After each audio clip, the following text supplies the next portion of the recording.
Road. Walang patutunguhan ang pag-iinom ng alak kaya kung pwede kumain ng masustansyang mga pagkain tulad ng gulay, prutas o iba pa. Ang paninigarilyo ay hindi makakabuti sa ating pangangatawan dahil ang paninigarilyo ay hindi mo masasabing lahat ng usok ay nailalabas mo mula sa iyong bibig.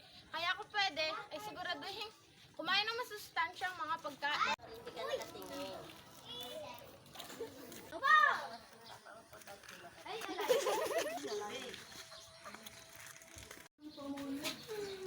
Dok, mahirap mo sa paghinga. Sanhi ba ito ng iyong pag-iinom at pananagarilyo kaya nahihirapan ka sa paghinga? Yun ang mga sanhi ng pananagarilyo kaya kung maaari kumain po tayo ng masustansyang pagkain. Yun lamang po.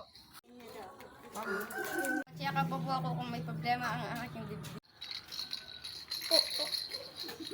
Ayos naman ang iyong pagtibok ng puso mo. Ang kailangan mo lang ay lagi mag-exercise and kumain ng masustansyang pagkain.